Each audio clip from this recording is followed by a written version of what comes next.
तो अब देखना बुक में आता है, एक बार coming to the book, right. तो सबसे पहले देखना meaning of consolidated financial statements. तो कंसोलिडेटेड फाइनेंशियल स्टेटमेंट्स के अंदर क्या क्या आ गया sir? Consolidated balance sheet, consolidated statement of profit and loss, consolidated cash flow statement, consolidated statement of changes in equity, the notes to accounts. एकदम clear है। Now, what are the legal frameworks for consolidation? Consolidation के regarding legal frameworks क्या है sir?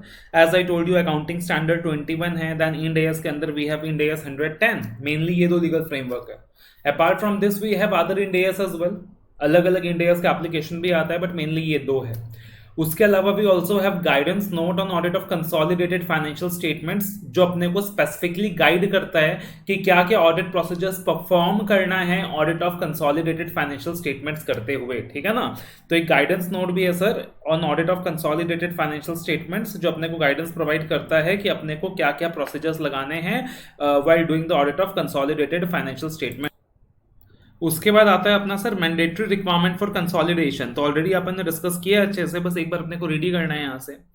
तो according to section 129 sub section 3 of companies act 2013 क्या बोला गया sir कि wherever a company has one or more subsidiaries or associate companies, यानी एक भी हो सकता है, एक से ज्यादा भी हो सकता है, तो it shall in addition to financial statements, यानी फाइनेंशियल स्टेटमेंट्स तो बनाना ही पड़ेगा, but in addition to financial statements prepare करना पड़ेगा consolidated financial statements of the company and of all the subsidiaries and associates in the same form and manner as that of its own, मतलब same framework में होना चाहिए। अगर subsidiary का framework कुछ और भी है तो उसको कन्वर्ट करना पड़ेगा, क्योंकि सेम फ्रेमवर्क पे होना चाहिए, सेम फॉर्म सेम मैनर पे होना चाहिए, as per the applicable accounting standards, as per the applicable accounting standards, ठीक है ना। और वो जो कंसोलिडेटेड फाइनेंशियल स्टेटमेंट्स होंगे सर, उनको कौन अप्रूव करेगा? बीओडी अप्रूव करेगा। तो बीओडी अप्रूव करेगा, उसके बाद बीओडी साइन करेगा, एंड उसके बाद अपन जनरल मीटिंग में क्या करेंगे सर? ले डाउन करेंगे। तो जनरल मीटिंग में ले डाउन करने से पहले अपने को क्या चाहिए सर? इन हाउस अप्रूवल चाहिए, बीओडी का अप्रूवल चाहिए। तो जब फाइनेंशियल स्टेटमेंट्स का अप्रूवल लेंगे ना बीओडी से, तो सीएफएस का भी अप्रूवल लेंगे। So sorry God for the call in between, right. तो अपन क्या करेंगे सर? जब फाइनेंशियल स्टेटमेंट्स का अप्रूवल लेंगे बीओडी से, तो सीएफएस का भी अप्रूवल लेंगे, और उसके बाद क्या करेंगे सर? उसे एजीएम में ले डाउन करेंगे along with the stand alone financial statements. एकदम सिंपल सी बात है। और कंपनी को क्या करना पड़ेगा sir? Along with, company is also required to attach along with its financial statement a separate statement containing the salient features of the financial statement of its subsidiaries and associate companies in form AOC1। तो ये एक requirement होता है company law का कि financial statement के साथ साथ सब्सिडरीज का ना एक separate statement containing the salient features of financial statement भी सबमिट करना पड़ता है। मतलब एक समराइज्ड वर्जन, एक समरी वर्जन भी क्या करना पड़ता है सर? सबमिट करना पड़ता है इन फॉर्म AOC1। अपने लिए इतना काम का नहीं है for the purpose of this chapter. अब जो कंसोलिडेशन होगा सर, वो कैसे होगा? शेड्यूल 3 के हिसाब से होगा एंड एप्लीकेबल अकाउंटिंग स्टैंडर्ड्स के हिसाब से होगा। And what if the AS exempts the company from preparing CFS, तो क्या करेंगे? शेड्यूल 3 की रिक्वायरमेंट तो फॉलो करेंगे ही करेंगे। तो a company which is not required to prepare CFS under the accounting standards, it shall be sufficient if the company complies with the provisions of consolidated financial statements provided in Schedule 3 of the Act। I believe इतना clear है। इसमें अपन सिर्फ Reedy कर रहे हैं क्योंकि almost सारा discussion अपन already कर चुके हैं, तो basically we are just reading it out. उसके बाद आता है सर एग्जम्पशंस फ्रॉम कंसोलिडेशन। ये भी अपने को सिर्फ रीडी करना रहेगा क्योंकि ऑलरेडी बहुत अच्छे से अपन ने तीनों सिनेरियोज में एग्जम्पशन डिस्कस कर ली है, as per the companies act, as per AS 11 and as per Ind AS 110। तो तीनों सिनेरियोज में अपन ने एग्जम्पशन ऑलरेडी डिस्कस कर लिया है। तो सबसे पहले एग्जम्पशन फ्रॉम कंसोलिडेशन बताना भाई, याद कराना, मुझे भूलने की बीमारी है, याद कराना exemption from consolidation as per companies act क्या क्या शर्तें थी भाई, क्या क्या शर्तें थी। तो क्या बोला गया था? एग्जम्पशन किसको मिलेगा? सबसी को मिलेगा, चाहे वो होली ओन्ड सबसी हो या पार्शली ओन्ड सबसी हो। कंडीशंस क्या था? सारे मेंबर्स को इंटीमेट करेंगे, राइटिंग में इंटीमेट करेंगे, प्रूफ ऑफ डिलीवरी भी होना चाहिए कंपनी के पास उस चीज का, एंड एक भी मेंबर ऑब्जेक्शन ना करे। दूसरा शर्त क्या था सर? कि सिक्योरिटीज ना ही लिस्टेड है, ना ही in the process of being listed है। और तीसरा शर्त क्या था? मेन शर्त क्या था? कि जो उसका अल्टीमेट होल्डिंग कंपनी है या जो उसका इंटरमीडिएट होल्डिंग कंपनी है, उसने ऑलरेडी CFS बना रखा है, as per the accounting standard बना रखा है और ROC को फाइल कर रखा है। तो ये तीन बातें थी, एक बार रीड कर लेते हैं। The requirement relating to preparation of consolidated financial statement shall not apply to a company if it meets the following conditions। तो पहला शर्त क्या है sir? If it is a wholly owned subsidiary or a partially owned subsidiary of another company and all of its other members including those not otherwise entitled to vote. हर member का no objection consider किया जाएगा, चाहे वो entitled to vote हो, चाहे वो entitled to vote ना हो। नॉर्मल सिनेरियोज में बात करें सर, तो किसी भी रेजोल्यूशन को पास करने के लिए उन मेंबर्स का वोट कंसिडर किया जाता है जो इंटाइटल्ड टू वोट होते हैं। But for this very purpose हर एक मेंबर का वोट कंसिडर किया जाएगा सर, हर एक मेंबर का नो ऑब्जेक्शन कंसिडर किया जाएगा, चाहे उसके पास वोटिंग राइट हो या नहीं हो। तो it is a wholly owned or partially owned subsidiary of another company, and all of its other members, including those not otherwise entitled to vote, having been intimated in writing and for which the proof of delivery of such intimation is available with the company, do not object to the company for not preparing consolidated financial statements. दूसरा condition क्या है sir? It is a company whose securities are not listed or are not in the process of listing on any stock exchange whether in India or outside India. And तीसरा शर्त क्या है sir? Its ultimate or any intermediate holding company files consolidated financial statement with the registrar which are in compliance with the applicable accounting standards. उसके बाद आता है exemption as per para 11 of AS 11। तो एक सब्सिडरी को exclude किया जाएगा from consolidation कब? कि भाई टेम्पररी एक्विजिशन है, कंट्रोल टेम्पररी है, क्योंकि सब्सिडरी को एक्वायर किया है कि अभी आने वाले समय में ही बेच देंगे। मतलब लॉन्ग टर्म के लिए सब्सिडरी को एक्वायर नहीं किया सर, शॉर्ट टर्म एक्विजिशन है, कंट्रोल टेम्पररी रहने वाला है। या फिर दूसरा शर्त क्या है कि सर वो जो सब्सिडरी है वो लॉन्ग टर्म रेस्ट्रिक्शंस में काम कर रहा है, सर, और वो अपने पेरेंट कंपनी को फंड वगैरह जल्दी से ट्रांसफर नहीं कर पाएगा, राइट? तो it is working under severe long term restrictions. तो ये दो शर्तें हैं यहाँ पे। A subsidiary should be excluded from consolidation when control is intended to be temporary because the subsidiary is acquired and held exclusively with a view to its subsequent disposal in the near future, or it operates under several long-term restrictions which significantly impairs its ability to transfer funds to their parent. In consolidated financial statements, investment in such subsidiaries should be accounted for in accordance with AS 13. तो बोला गया sir अगर ऐसा कोई subsidiary है ना जो long term restrictions के हिसाब से काम कर रहा है तो उसका अकाउंटिंग AS 13 के हिसाब से हो जाएगा। The reasons for not consolidating a subsidiary should be disclosed in the CFS. तो रीजन बताना होगा कि आपने सब्सिडरी को कंसोलिडेट क्यों नहीं कर रहे। अपना कंट्रोल टेम्पररी था इसलिए AS 11 से अपने को एग्जम्पशन मिला हुआ है, इसलिए अपन कंसोलिडेट नहीं कर रहे। तो we have to specify the reason. और फिर क्या है sir? Exemption as per para 31 of Ind AS 110। तो इन्वेस्टमेंट एंटिटी को क्या नहीं करना है सर? अपने सब्सिडरीज को कंसोलिडेट करने की जरूरत नहीं है, क्योंकि इन्वेस्टमेंट एंटिटीज के ऊपर AS 109 लगता है। तो इन्वेस्टमेंट एंटिटी जो है उनको क्या करना है सर? जो भी सब्सिडरी में उनकी इन्वेस्टमेंट है उनको मेजर करना है at fair value through profit और loss, in accordance with Ind AS 109, क्योंकि उनका काम ही खरीदना बेचना है। वो तो बेसिकली क्या कर रही हैं सर? लोगों से इन्वेस्टमेंट ले रही हैं, इन्वेस्टमेंट मैनेजमेंट सर्विसेज प्रोवाइड कर रही हैं और उनके बिहाफ में इन्वेस्टमेंट करके उनको रिटर्न्स प्रोवाइड कर रही हैं। सो दैट इज वाई उनको एग्जम्पशन दे दिया गया। लेकिन क्या उसकी पेरेंट कंपनी को अपना एग्जम्पशन मिलेगा? नहीं मिलेगा। पेरेंट कंपनी को एग्जम्पशन तभी मिलेगा अगर वो खुद भी एक इन्वेस्टमेंट कंपनी है। तो however as per para 33, parent of an investment company shall consolidate all entities that it controls, including those controlled through an investment entity subsidiary. तो पहले बोला कि भैया पेरेंट कंपनी को तो क्या करना पड़ेगा? कंसोलिडेशन करना पड़ेगा, unless the parent itself is an investment company. लेकिन अगर पेरेंट कंपनी भी इन्वेस्टमेंट कंपनी है तो फिर अगेन लॉजिकल सा चीज है ना यार, पेरेंट कंपनी इन्वेस्टमेंट कंपनी है तब तो उसको एनीवे कंसोलिडेशन नहीं करना, एनीवे कंसोल नहीं करना, क्योंकि वो खुद एक इन्वेस्टमेंट कंपनी है। और अगर एक पेरेंट कंपनी इन्वेस्टमेंट कंपनी नहीं है तो उसको कंसोलिडेशन करना पड़ेगा। और फिर दिया हुआ सर यहाँ पे मीनिंग ऑफ इन्वेस्टमेंट कंपनी की। इन्वेस्टमेंट कंपनी क्या होता है? तो इन्वेस्टमेंट कंपनी का काम क्या होता है सर? एक ऐसी कंपनी है, एक ऐसी एंटिटी जो फंड्स ऑब्टेन करती है, जिसका काम है फंड्स ऑब्टेन करना। फंड्स किससे ऑब्टेन करती है सर? लॉजिकल सा बात है कि एक इन्वेस्टमेंट कंपनी अपने इन्वेस्टर से ही फंड्स ऑब्टेन करेगा, और वो उन इन्वेस्टर्स को क्या प्रोवाइड करता है sir? Investment management services provide करता है, और इन्वेस्टर को कमिटमेंट देता है कि हमारा जो बिजनेस है वो पार्टिकुलरली आपके फंड्स में इन्वेस्ट करना है ताकि हम आपको इनकम प्रोवाइड कर सकें, हम आपको इनकम जनरेट करके दे सकें। वो जो इनकम है वो कैपिटल एप्रिसिएशन के फॉर्म में हो सकता है, इन्वेस्टमेंट इनकम हो सकता है, या दोनों भी हो सकता है। and measure and evaluate the performance of substantially all of its investment on a fair value basis। और वो जो अपने इन्वेस्टमेंट्स उसका जो परफॉर्मेंस अपना जो परफॉर्मेंस है कैसे मेजर करती है सर, फेयर वैल्यू बेसिस में मेजर करती है। तो इन्वेस्टमेंट कंपनी की अगर बात करें तो there are 3 characteristics that investment company needs to fulfil. पहला कैरेक्टरिस्टिक क्या सर, फंड लिया इन्वेस्टर से ताकि वो लोग इन्वेस्टमेंट मैनेजमेंट सर्विसेज प्रोवाइड कर सकें।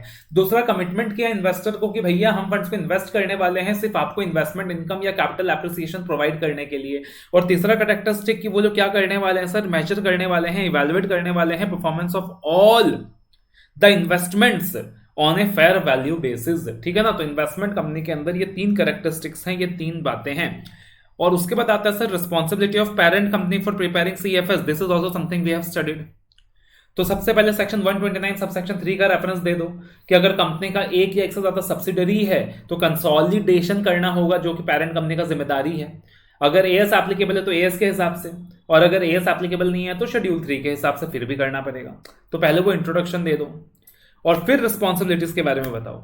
स्ट्रेट फॉरवर्ड रिस्पॉन्सिबिलिटीज के बारे में बताना स्टार्ट करोगे ना तो मार्क्स नहीं मिलेगा। तो पहले थोड़ा सा बैकग्राउंड दे दो। 129 सब सेक्शन 3 के हिसाब से उसको सीएफएस बनाना होगा, एएस फॉलो करना रहेगा। तो पहले थोड़ा सा बैकग्राउंड दे दो, फिर रिस्पॉन्सिबिलिटीज के बारे में बताना स्टार्ट करो कि पेरेंट कंपनी का क्या क्या काम है सर। कंपोनेंट्स को आइडेंटिफाई करना, कंपोनेंट से फाइनेंशियल इंफॉर्मेशन एक्सट्रैक्ट करना, रिपोर्टेबल सेगमेंट्स आइडेंटिफाई करना, रिलेटेड पार्टीज आइडेंटिफाई करना, कंपोनेंट से इंफॉर्मेशन निकालना, कंपोनेंट से एक्यूरेट इंफॉर्मेशन निकालना, एडजस्टमेंट्स करना, कंसोलिडेशन एडजस्टमेंट्स करना कि जो सबसे ये मान लो एक अलग अकाउंटिंग पॉलिसी फॉलो कर रहा है, हम अलग अकाउंटिंग पॉलिसी फॉलो कर रहे हैं, राइट। तो वो सारे एडजस्टमेंट्स करने होंगे। जो भी ग्रुप इंट्राडेप्टनेस है उसको एडजस्ट करना रहेगा, तो सारा का सारा एडजस्टमेंट करना। उसके अलावा अगर बात करें तो अकाउंटिंग फ्रेमवर्क को हार्मोनाइज करना, अकाउंटिंग पॉलिसीज को हार्मोनाइज करना। अगर सब्सिडरी इंडिया के बाहर का है और उसने अलग फ्रेमवर्क के तहत अपने अकाउंट्स प्रिपेयर करे हैं तो गैप कन्वर्जन करना। तो ये सारा काम पेरेंट कंपनी का रहेगा, ये सारा काम पेरेंट कंपनी का रहेगा। ठीक है ना, तो रीड कर लेना एक बार अच्छे से। Some of the responsibilities while preparing the CFS, तो आइडेंटिफाइंग कंपोनेंट्स को आइडेंटिफाइंग करना, including the financial information of the component to be included. तो 2 चीज आइडेंटिफाई करेगा पेरेंट कंपनी, एक तो कंपोनेंट कौन सा है और कंपोनेंट का कौन सा फाइनेंशियल इंफॉर्मेशन अपने को चाहिए कंसोलिडेशन के लिए, क्योंकि सारा फाइनेंशियल इंफॉर्मेशन को इंक्लूड नहीं किया जाता। कुछ कुछ ऐसा फाइनेंशियल इंफॉर्मेशन भी होता है जो कंसोलिडेशन में नहीं आता, जो सिर्फ स्टैंड अलोन में आता है। तो कौन कौन सा इंफॉर्मेशन चाहिए कंसोलिडेशन के लिए, उसको आइडेंटिफाई करना भी कंपोनेंट्स का काम है। Reportable segments for the purpose of segmental reporting, उस चीज को आइडेंटिफाई करना भी किसका काम है सर, पेरेंट कंपनी का काम है। रिलेटेड पार्टीज आइडेंटिफाई करना, रिलेटेड पार्टी ट्रांजैक्शंस रिपोर्ट करना भी पेरेंट कंपनी का काम है। एज ए ऑडिटर, ठीक है यार मेरे ऊपर ऐसे 550 लगता है, मैं रिलेटेड पार्टी ट्रांजैक्शंस को कंसीडर करूंगा, देखूंगा रिलेटेड पार्टी ट्रांजैक्शन प्रॉपर है कि नहीं है, बट रिलेटेड पार्टीज को आइडेंटिफाई करना, ट्रांजैक्शंस को आइडेंटिफाई करना ऑडिटर का काम नहीं है, पेरेंट कंपनी का काम है। देन उसके अलावा कंपोनेंट से फाइनेंशियल इंफॉर्मेशन एक्सट्रैक्ट करना, और वो भी एक्यूरेट फाइनेंशियल इंफॉर्मेशन एक्सट्रैक्ट करना पेरेंट कंपनी का काम है।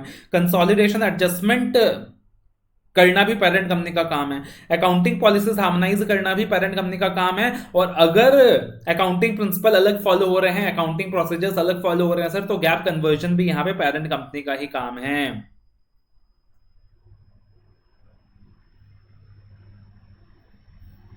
तो mostly this were the areas जो अभी तक ऑलरेडी अपन डिस्कस कर चुके हैं, mostly this were the areas जो अभी तक ऑलरेडी अपन डिस्कस कर चुके हैं बहुत अच्छे से।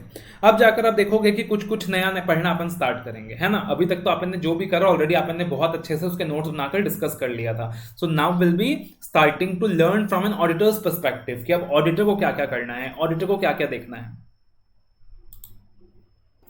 अब देखना मेनली इस चैप्टर में बचा क्या क्या है। एक तो अपना ऑडिट रिलेटेड पूरा का पूरा पार्ट बचा है जो अपने लिए सबसे ज्यादा इंपॉर्टेंट रहने वाला है, right. Everything regarding the auditor कि भाई हमारा ऑब्जेक्टिव क्या रहेगा, हमारे कंसिडरेशंस क्या रहेंगे, अपने को रिपोर्टिंग कैसे करना रहेगा, ऑल ऑफ दैट। उसके अलावा टाइप्स ऑफ एडजस्टमेंट का एक टॉपिक बचा है कि आखिर किस प्रकार के एडजस्टमेंट्स होते हैं जो कि आप एफआर में पढ़ते हो, फाइनेंशियल रिपोर्टिंग में पढ़ते हो। तो वो चीज़ अपन यहाँ पे इतना अच्छे से देखने वाले हैं भी नहीं, क्योंकि सेंस नहीं बनता, क्योंकि फाइनेंशियल रिपोर्टिंग के सब्जेक्ट में आप बहुत डिटेल्ड में पढ़ते हो।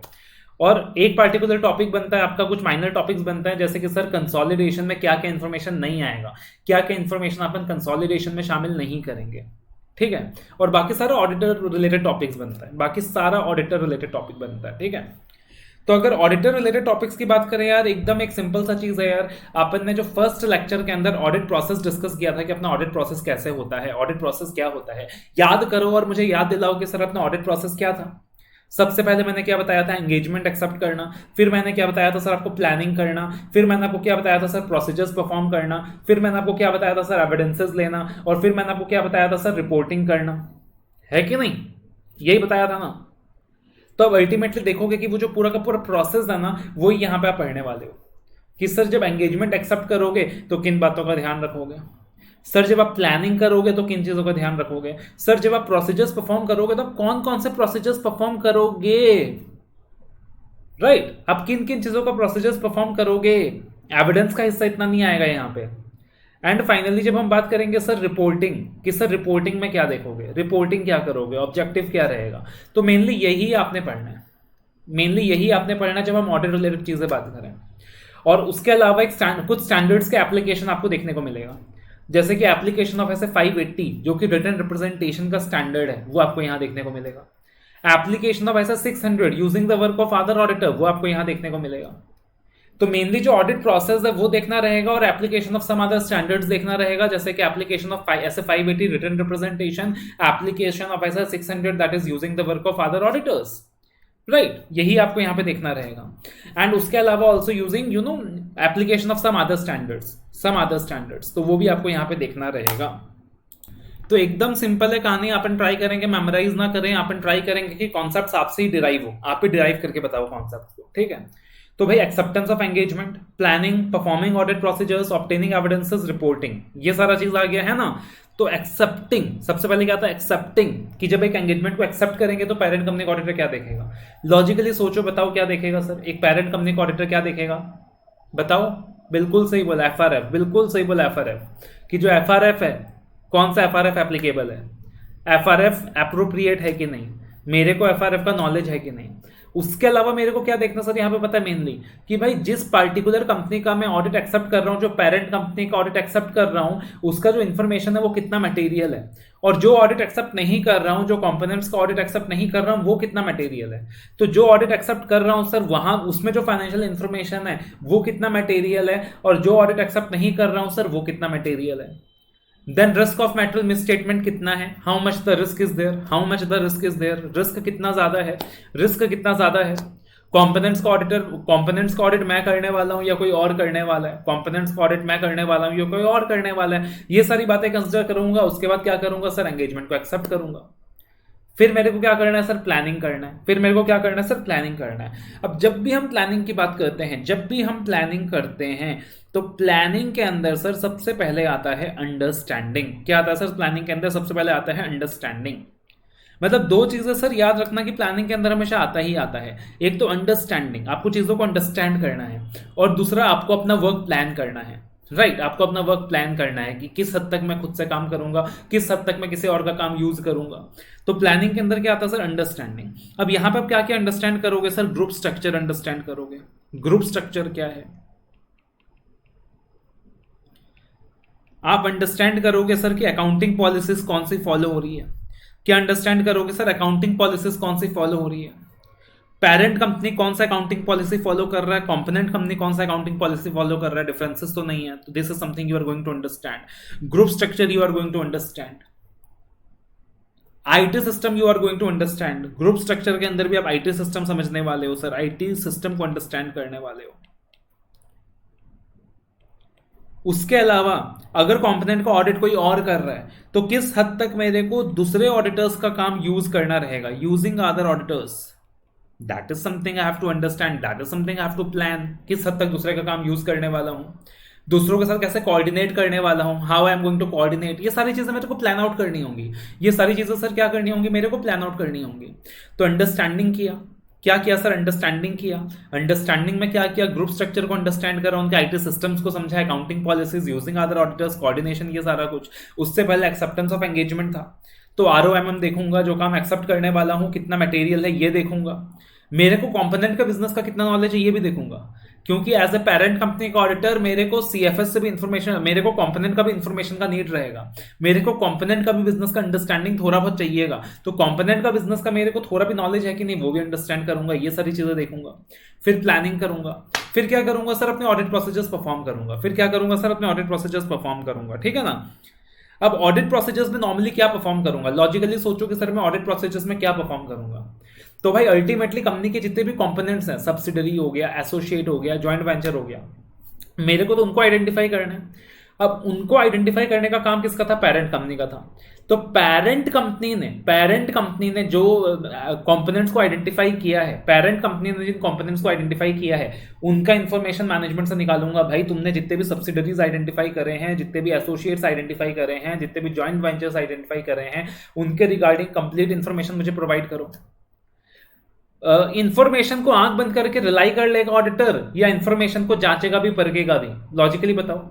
इंफॉर्मेशन को आंख बंद करके रिलाई कर लेगा, पेरेंट कंपनी ने जो भी इंफॉर्मेशन दिया आंख बंद करके ऑडिटर ने एक्सेप्ट कर लिया, या उसे रिव्यू भी करेगा, फिर पेरेंट कंपनी का जो भी काम था उसको रिव्यू करेगा। जैसे पेरेंट कंपनी का काम था सर एडजस्टमेंट्स करना, तो एडजस्टमेंट्स रिव्यू करेगा। पेरेंट कंपनी का काम था सारे रिकॉर्ड्स मेंटेन करना रिगार्डिंग ऑल द कंपोनेंट्स, तो उन रिकॉर्ड्स को भी रिव्यू करेगा। पेरेंट कंपनी का काम था एडजस्टमेंट्स करना, तो एडजस्टमेंट्स भी रिव्यू करेगा कि एडजस्टमेंट्स एज पर एफआरएफ है कि नहीं है। पेरेंट कंपनी का काम था सारे के सारे रिकॉर्ड्स मेंटेन करना कंपोनेंट्स के बारे में, तो ये भी रिव्यू करेगा, ठीक है ना।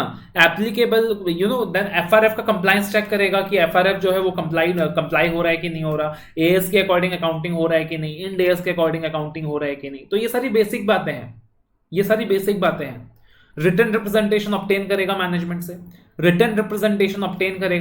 से, कि मुझे लिख के दीजिए, मुझे लिखित में दीजिए आपने जो भी इंफॉर्मेशन प्रोवाइड करा है वो सही प्रोवाइड करा है। मुझे लिखित में दीजिए कि आपने कंपोनेंट से सारे इंफॉर्मेशन डिराइव करे हैं, तो मैं क्या कर लूंगा एज ऑडिटर, मैनेजमेंट से रिटर्न रिप्रेजेंटेशन भी ले लूंगा। मैं पुराने वर्किंग पेपर्स वगैरह रिव्यू कर लूंगा, all my old working papers. मैं पहले से ऑडिट करते आ रहा हूँ, काफी सालों से ऑडिट करते आ रहा हूँ, तो मेरे पुराने ऑडिट के वर्किंग पेपर्स भी होंगे। मैंने पिछले सालों में ऑडिट प्रोसीजर्स परफॉर्म करे होंगे, कंपोनेंट्स को अंडरस्टैंड करा होगा, तो उसके रिगार्डिंग वर्किंग पेपर्स मेंटेन करा होगा, वो सारा रिव्यू कर लूंगा, ठीक है ना।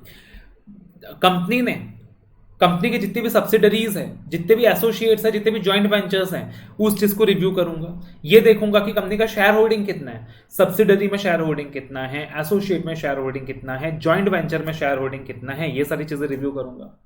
अब एक तो होता है preliminary assessment of share holding, एक क्या होता है sir preliminary assessment of share holding, कि शुरू में मैंने शेयर होल्डिंग रिव्यू कर लिया कि हाँ भाई, जब मैंने ऑडिट एक्सेप्ट करा कि हाँ भाई कंपनी का कितना शेयर होल्डिंग है सब्सिडरी में, एसोसिएट में, जॉइंट वेंचर में। हो सकता है later on additional acquisition in shares हो सकता है कंपनी ने कुछ शेयर्स वगैरह बेचे हो, पहले 60% कंट्रोल था, फिर 20% और एक्वायर कर लिया, 80% हो गया। पहले 80% कंट्रोल था, फिर 20% डिस्पोज ऑफ कर दिया, 60% रह गया। पहले 60% था, फिर 20% डिस्पोज ऑफ कर दिया, 40% रह गया। होल्डिंग सबसे का रिलेशन ही सीज हो गया, तो वो भी तो देखना पड़ेगा। तो I have to see company का कितना शेयर होल्डिंग है सब्सिडरी में, एसोसिएट में, जॉइंट वेंचर में, और अगर कोई भी चेंज इन शेयर होल्डिंग है तो उस चीज को भी चेक करना पड़ेगा। मैनेजमेंट जो भी इंफॉर्मेशन मेरे को प्रोवाइड कर रहा है पेरेंट कंपनी का, उसको भी रिव्यू करना पड़ेगा, सारा इंफॉर्मेशन सही है कि नहीं, सारा इंफॉर्मेशन कंप्लीट है कि नहीं, एक्यूरेट है कि नहीं। जो भी एडजस्टमेंट्स पेरेंट कंपनी कर रहा है उसको भी रिव्यू करना पड़ेगा। जो भी गैप कन्वर्जन वगैरह पेरेंट कंपनी कर रहा है उसको भी रिव्यू करना पड़ेगा। जो भी रिकॉर्ड्स पेरेंट कंपनी मेंटेन कर रहा है उसको भी मेरे को रिव्यू करना पड़ेगा। तो समझो logically as a auditor have to do everything. फिर मेरे को एविडेंसेस लेने होंगे। एविडेंसेस लेने के लिए मेरे को यहाँ पे WR लेना पड़ेगा। रिटर्न रिप्रेजेंटेशन लेना पड़ेगा मैनेजमेंट से regarding the accuracy of the components. मेरे को रिकॉर्ड्स वगैरह रिव्यू करने रहेंगे। एंड फाइनली आता है सर मेरे को रिपोर्टिंग करना रहेगा। और रिपोर्टिंग में क्या करना रहेगा बताओ। एक नॉर्मल स्टैट ऑडिटर क्या रिपोर्ट करता था कि जो फाइनेंशियल स्टेटमेंट्स है वो ट्रू एंड फेयर है कि नहीं, एज पर एफआरएफ है कि नहीं। तो कंसोलिडेटेड फाइनेंशियल स्टेटमेंट्स ऑडिटर क्या रिपोर्ट करेगा कि consolidated financial statements true and fair है कि नहीं, एज पर एप्लीकेबल एफआरएफ है कि नहीं। लॉजिकल सा चीज है। तो रिपोर्टिंग में यही तो चेंज आएगा ना कि एक सिंगल कंपनी का ऑडिटर रिपोर्ट करता था कि जो भी फाइनेंशियल स्टेटमेंट्स है वो ट्रू एंड फेयर है कि नहीं, एज पर एफआरएफ है कि नहीं। और यहाँ पे जो कंसोलिडेटेड फाइनेंशियल स्टेटमेंट्स का ऑडिटर रहेगा वो रिपोर्ट करेगा कि जो कंसोलिडेटेड फाइनेंशियल स्टेटमेंट्स है वो ट्रू एंड फेयर है कि नहीं, एज पर एप्लीकेबल एफआरएफ है कि नहीं। क्लियर है। और उसके अलावा उसके अलावा जो रिपोर्टिंग के एलिमेंट्स नॉर्मल कंपनी के ऑडिटर के ऊपर लगते थे वही सीएफएस के ऑडिटर के पेरेंट कंपनी के ऑडिटर के ऊपर भी लगेंगे। यहां पे एक नॉर्मल कंपनी का जो ऑडिटर था, आप याद करो कंपनी ऑडिट में एक सेक्शन है 143 subsection 3, 143 subsection 3 matters to be included in the auditor's report, जिसके अंदर लिस्ट ऑफ मैटर्स दिया हुआ था जिसके बारे में उसको रिपोर्टिंग करनी होती थी कि सारा इंफॉर्मेशन मिला कि नहीं मिला, अकाउंटिंग स्टैंडर्ड्स कंप्लाई हो रहा है कि नहीं, बुक्स ऑफ अकाउंट्स बराबर है कि नहीं, है ना, इंटरनल कंट्रोल सिस्टम बराबर है कि नहीं, कहीं कंपनी के डायरेक्टर्स डिस्क्वालिफाइड तो नहीं हो गए। तो लिस्ट ऑफ मैटर्स था 143 सबसेक्शन 3, लिस्ट ऑफ मैटर्स था 143 सबसेक्शन 3 जिसके बारे में एक ऑडिटर को रिपोर्ट करनी पड़ती थी। तो अब जो पेरेंट कंपनी का ऑडिटर रहेगा सीएफएस का ऑडिट में, उसको भी 143 सबसेक्शन 3 के हिसाब से रिपोर्ट करना रहेगा, कुछ चेंज नहीं होगा वहां पे, उसको भी 143 सबसेक्शन 3 के हिसाब से क्या करना पड़ेगा सर, रिपोर्ट करना रहेगा। आप याद करो एक नॉर्मल कंपनी का जो स्टैट ऑडिटर था, एक नॉर्मल कंपनी का जो स्टैट ऑडिटर था, उसको रिपोर्टिंग करने से पहले 143 सबसेक्शन 1 के हिसाब से कुछ स्पेसिफिक इंक्वायरीज करनी पड़ती थी। क्या करना पड़ता था सर, रिपोर्टिंग करने से पहले 143 सबसेक्शन 3 के हिसाब से जितना भी रिपोर्टिंग एलिमेंट्स था उनको रिपोर्ट करने से पहले कुछ स्पेसिफिक इंक्वायरीज करना पड़ता था इन 143 सबसेक्शन 1। क्या करना पड़ता था सर, कुछ स्पेसिफिक इंक्वायरीज करना पड़ता था, ठीक है, कुछ स्पेसिफिक चीजों के बारे में पता लगाना पड़ता था, इंक्वायर करना पड़ता था। जैसे कंपनी के डायरेक्टर का जो पर्सनल एक्सपेंडिचर है वो कंपनी ने P&L अकाउंट में डेबिट तो नहीं कर रखा, जो बुक एंट्रीज है वो प्रेजुडिशियल तो नहीं है, लोन्स वगैरह कंपनी ने दिया है तो कहीं वो जो टर्म्स है वो प्रेजुडिशियल तो नहीं है। तो इस तरीके से कुछ इंक्वायरीज करना पड़ता था। वो इंक्वायरीज यहां भी वैलिड है, सीएफएस के ऑडिट में भी वैलिड है, पेरेंट कंपनी के ऑडिटर को यहां भी 143 सबसेक्शन 1 के तहत इंक्वायरी करना होगा, ठीक है ना। तो लॉजिकली अपन ने समझ लिया है कि सर प्लानिंग में क्या क्या आएगा, ऑडिट प्रोसीजर्स में क्या क्या आएगा, रिपोर्टिंग में क्या क्या क्या आएगा, एक्सेप्टेंस ऑफ एंगेजमेंट में क्या क्या आएगा। तो acceptance of engagement this is something we have to study, जिसके अंदर वो सारी बातें आ जाएंगी, ROMM वगैरह, मेटरलिटी, ROMM। एक्सेप्टेंस में मेनली दो चीजें आएंगी सर यहाँ पे, एक ROMM चेक करना, एक ROMM चेक करना, एक मेटरलिटी चेक करना, एक ROMM चेक करना, एक मेटरलिटी चेक करना, मेनली ये दो चीजें आने वाली हैं। और एक बिजनेस ऑफ सब्सिडी चेक करना, वो भी आएगा, बिजनेस ऑफ कंपोनेंट्स चेक करना। फिर ऑब्जेक्टिव क्या क्या रहेगा, रिपोर्टिंग वाला पार्ट, तो जो भी कंसोलिडेटेड फाइनेंशियल स्टेटमेंट्स है वो FRF के हिसाब से है कि नहीं है, ट्रू एंड फेयर है कि नहीं है। देन 143 सबसेक्शन 1 के तहत 143 सबसेक्शन 1 के तहत इंक्वायरीज करना, वो भी ऑब्जेक्टिव का पार्ट है ऑडिटर का। 143 सबसेक्शन 3 के तहत रिपोर्टिंग करना, वो भी ऑडिटर के ऑब्जेक्टिव का पार्ट है। हमारे मेन ऑडिट कंसिडरेशंस क्या होंगे, this is something we have to study. तो मेन ऑडिट कंसिडरेशन इसमें यही रहता है यार कि जो भी कंसो का इन्फॉर्मेशन है सही है कि नहीं है, और अगर मैं ऑडिट नहीं कर रहा हूं कंपोनेंट्स का, कंपोनेंट का ऑडिट कोई और कर रहा है, तो मेरे को दूसरे ऑडिटर का काम यूज करना पड़ेगा, मेरे को दूसरे ऑडिटर का काम यूज करना पड़ेगा। This is the main thing, this is the main consideration.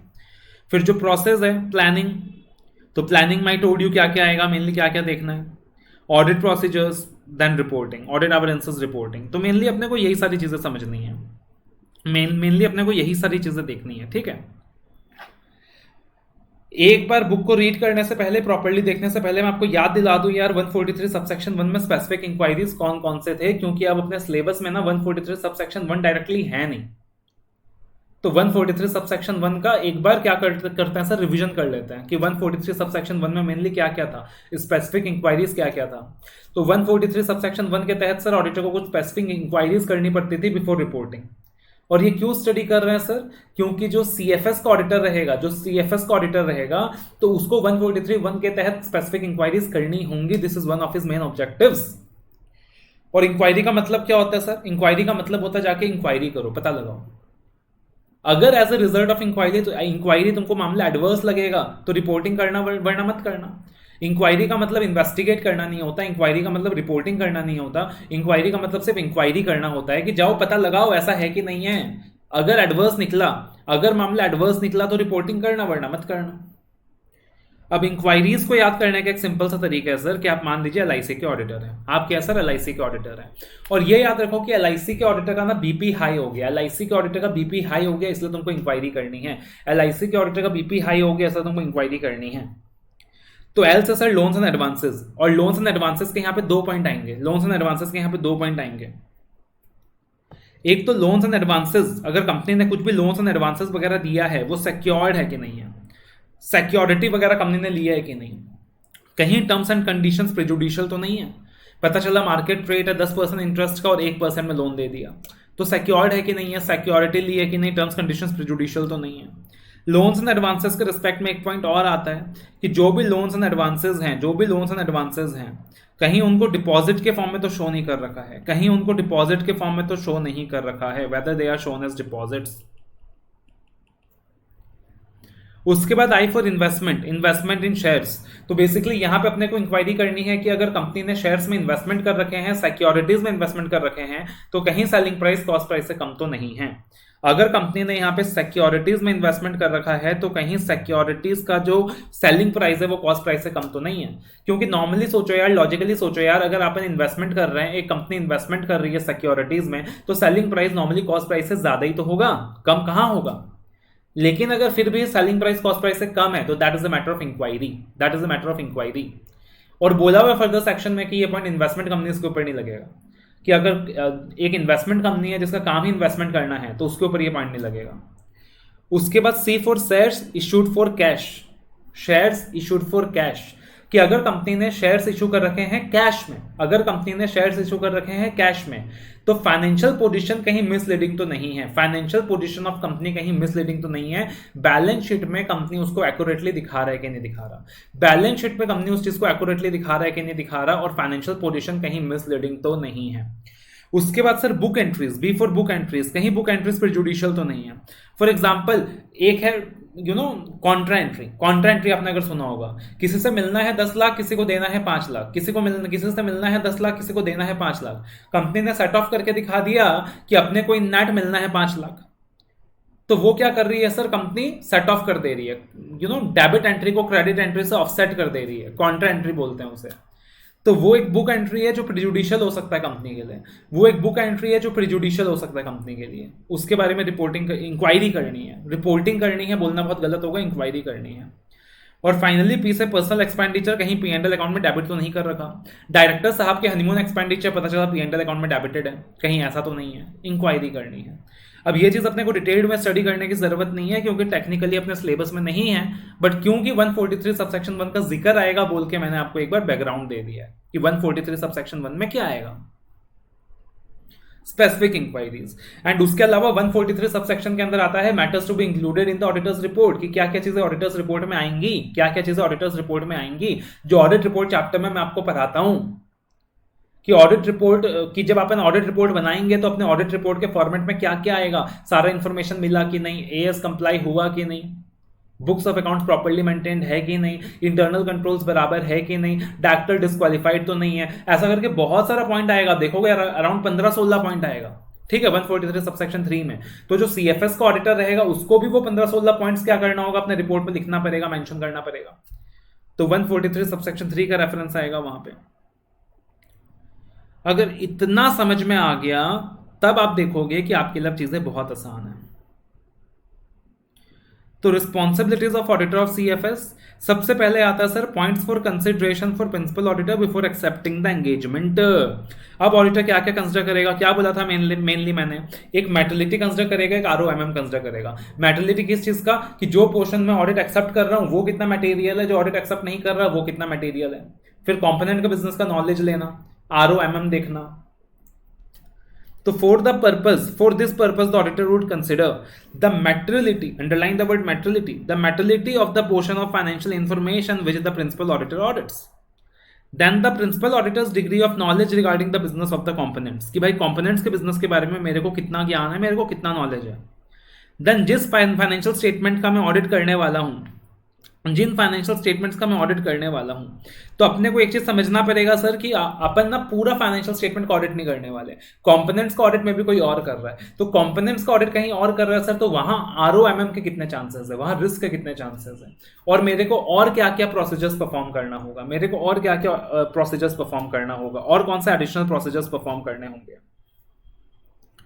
Regarding the components audited by the another auditor. क्योंकि जो हिस्सा मेरे ऑडिट में आ रहा है, पेरेंट कंपनी का जो हिस्सा मेरे ऑडिट में आ रहा है वो तो ठीक है, बट भाई जो कंपोनेंट्स हैं जिनका ऑडिट कोई और कर रहा है, वहां कितना ROMM है, उन इंफॉर्मेशन के रिगार्डिंग, उन फाइनेंशियल इंफॉर्मेशन के रिगार्डिंग मेरे को कितना एडिशनल प्रोसीजर्स परफॉर्म करना होगा, this is again something that I have to consider before accepting such engagement.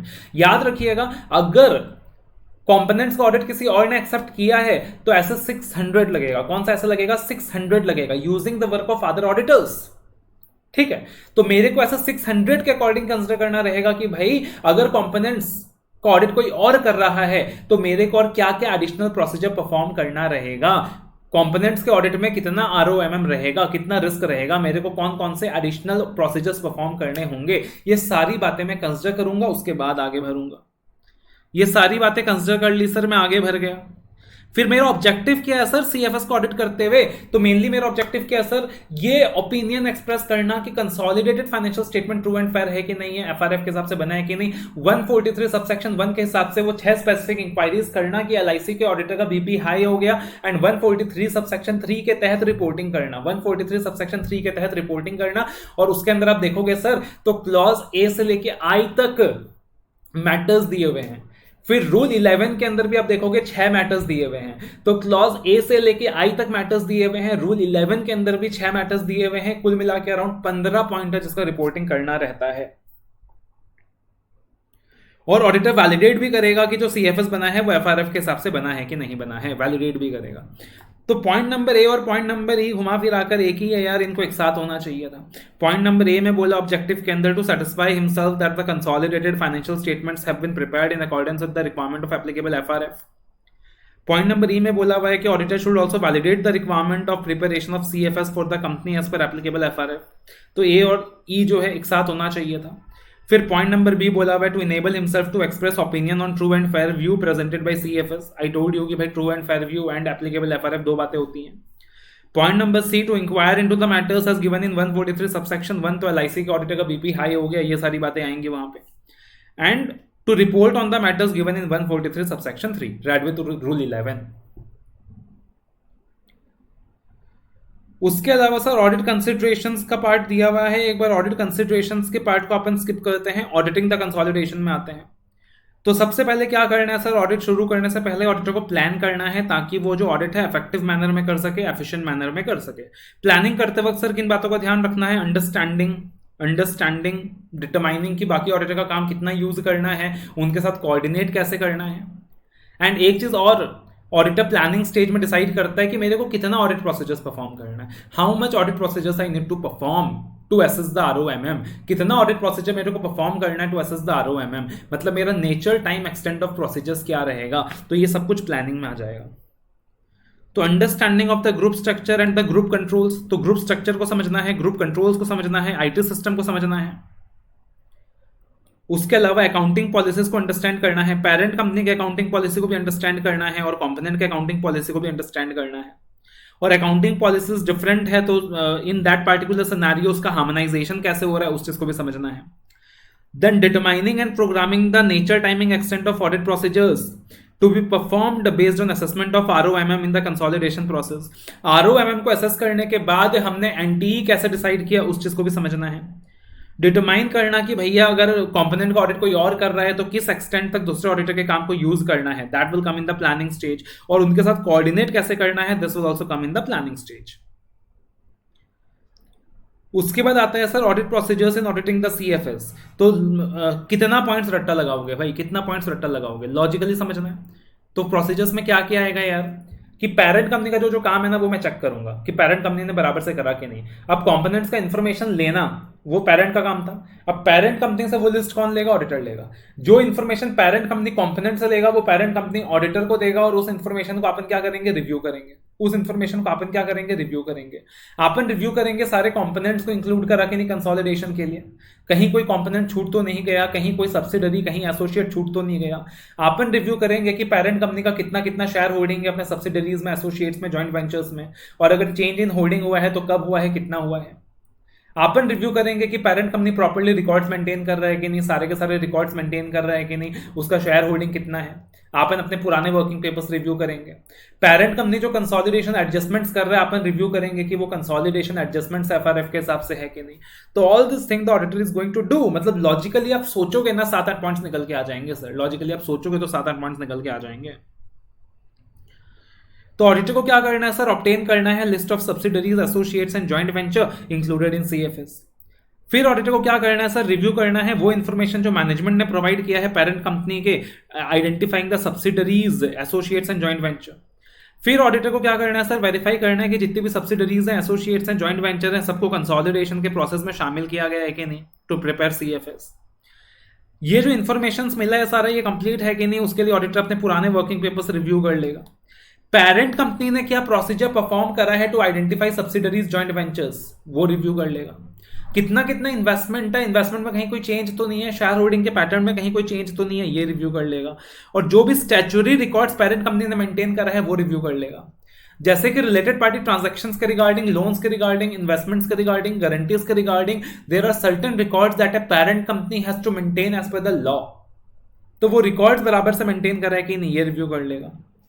Identify करेगा कि भैया पिछले ऑडिट के कंपैरिजन में शेयर होल्डिंग पैटर्न में चेंजेस तो नहीं है। पिछले साल मैंने जब ऑडिट करा था तो रिलायंस का एक फलाना सब्सिडी में 60% कंट्रोल था, बट इस बार 80% कंट्रोल है, तो 20% एडिशनल है। 20% एडिशनली कब एक्वायर किया रिलायंस ने। उसके बाद ऑडिटर वेरीफाई करेगा कि जो भी एडजस्टमेंट्स एएस के द्वारा चाहिए, एडजस्टमेंट्स हुआ है कि नहीं, मैनेजमेंट ने ऑथराइज करा है कि नहीं, सारे कंपोनेंट्स को इंक्लूड करा था कि नहीं, ये चेक करेगा। सिमिलरली किसी कंपोनेंट को एक्सक्लूड करा है तो क्यों एक्सक्लूड करा है, कंपनीज एक्ट के अंदर एग्जम्पशन ले रही है, या कंपनी एएस के हिसाब से एग्जम्पशन ले रही है, या कंपनी इंड एएस के हिसाब से एग्जम्पशन ले रही है, या पता चला कोई एग्जम्पशन मिला ही नहीं है फिर भी फालतू में एक्सक्लूड कर दिया, तो वो अपन वेरीफाई करेंगे। अगर कंपोनेंट के स्टेटस में कोई चेंज है तो वो भी चेक करेंगे। पता चला पहले सब्सिडी था, एसोसिएट हो गया, पहले 60% कंट्रोल था पिछले ऑडिट में, अब 40% रह गया, तो सब्सिडी नहीं रहा, एसोसिएट हो गया, तो वो चीज चेक करेंगे। उसका अकाउंटिंग प्रॉपर हुआ है कि नहीं वो चेक करेंगे, एफआरएफ फॉलो हुआ है कि नहीं वो चेक करेंगे, और साथ में डी फैक्टो कंट्रोल भी चेक करेंगे। क्या चेक करेंगे सर, डी फैक्टो कंट्रोल। तो आपको मैंने डी फैक्टो कंट्रोल इस शब्द के बारे में बताया था पिछले लेक्चर में। तो डी फैक्टो कंट्रोल का मतलब क्या होता है सर, इनडायरेक्ट कंट्रोल। हो सकता है कि यार मेजोरिटी ऑफ वोटिंग राइट्स ना हो, but majority of voting rights ना होने के बाद भी जो इन्वेस्टर है ना वो कंपनी को अकेला कंट्रोल कर रहा है। तो भले ही इन्वेस्टर का मेजोरिटी ऑफ वोटिंग राइट्स नहीं है इन्वेस्टर के पास, बट फिर भी वो क्या कर रहा है सर, यूनिलैटरली कंट्रोल कर रहा है चीजों को, तो उसको बोलते हैं डी फैक्टो कंट्रोल। तो डी फैक्टो कंट्रोल को भी कंसिडर करेंगे। तो यहाँ बहुत सारे पॉइंट्स दिए हुए हैं, यहाँ बहुत सारे पॉइंट्स दिए हुए हैं, ठीक है ना। डिस्क्रिप्टिव क्वेश्चन आता है सर, तो डिस्क्रिप्टिव क्वेश्चन के लिए कोई भी 7-8 पॉइंट काफी है, 6-7 पॉइंट काफी है, बट इसमें से कोई भी पॉइंट एमसीक्यू में भी पूछा जा सकता है, इसमें से कोई भी पॉइंट केस लॉ के इंप्लीकेशन के लिए भी काम आ सकता है। तो आप किसी पॉइंट को यहाँ पे छोड़ नहीं सकते हो, हर एक इन्फॉर्मेशन केस लॉ के पर्पज के लिए काम आ सकता है, बट डिस्क्रिप्टिव के पर्पज के लिए it's enough if you remember 7 to 8 points. Examples of FRF दे दिया एप्लीकेबल फॉर सीएफएस, कि एएस के अंदर कौन सा फ्रेमवर्क फॉलो करना है, इंड एएस के अंदर कौन कौन से फ्रेमवर्क फॉलो करने हैं, कौन से अलग अलग इंड एएस हैं जिनका क्या क्या क्या इंप्लीकेशन आता है। तो एक लिस्ट आपको दे दी, कंसोलिडेटेड लिस्ट आपको दे दी। अब ये चीज अपन यहाँ पढ़ने नहीं बैठ रहे सर, क्योंकि पूरा इंड एएस आप लोग अच्छे से पढ़ते हो यार एफआर में, पूरा इंड एएस आप लोग अच्छे से पढ़ते हो एफआर में, तो ये अपन पढ़ने नहीं बैठ रहे। ये आपके लिए होमवर्क है कि एक बार रीड कर लेना, है ना, ये आपके लिए होमवर्क है सर कि आप लोग एक बार रीड कर लेना।